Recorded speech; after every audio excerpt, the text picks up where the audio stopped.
Magsitulog na kayo mga anak. Opo, Nay.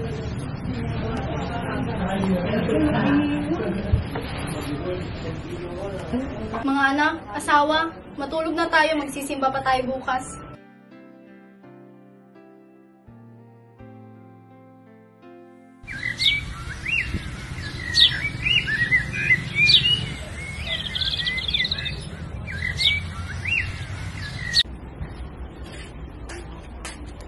Sisa! Sisa! May piso ka ba dyan?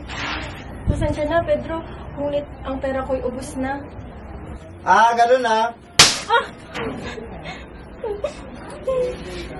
Patawad aking asawa. Hanap ako ng paraan. Dapat lang.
Nasasabik na ako makita ang aking mga anak.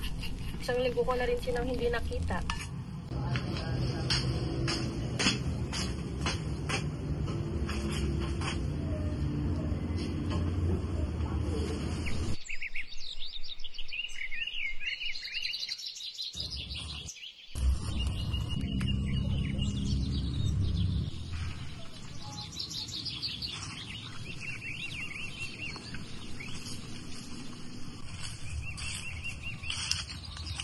Magandang hapon, Mang Tasyo.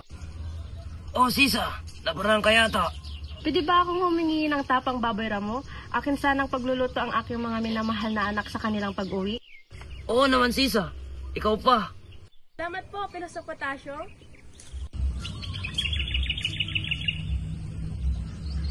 Matutuwa sila nito sa aking pinagpila.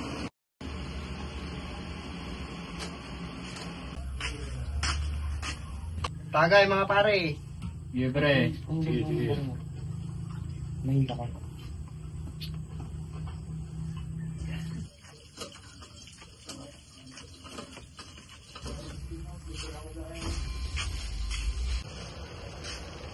Sisa. Sarap ng pagkain natin ngayon ah. Tamang-tama, gutom na ako.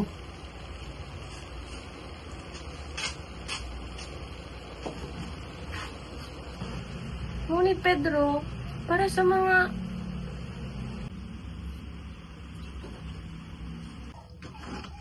Teka, Ano na naman? nais ko sanang ipaalam sa'yo aking asawa na uuwi na si Crispin at Basilio mamaya. Mabuti kung gayon. Huwag mong kalimutan ako ipagtabi ng piso.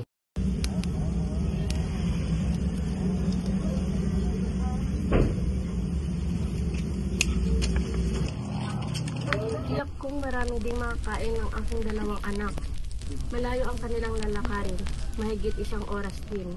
Pagdating, tiyak gutom na gutom.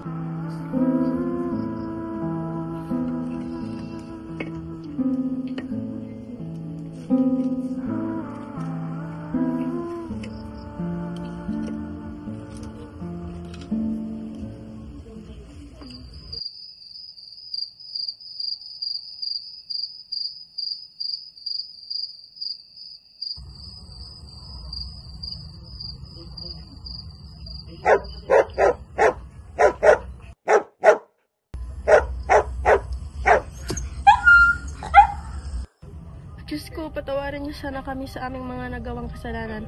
Protektahan niyo sana kung nasaan man ang aking mga anak ngayon.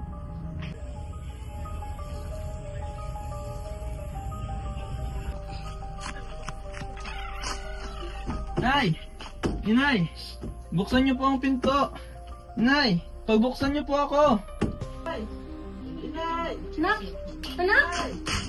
Anak! Nay!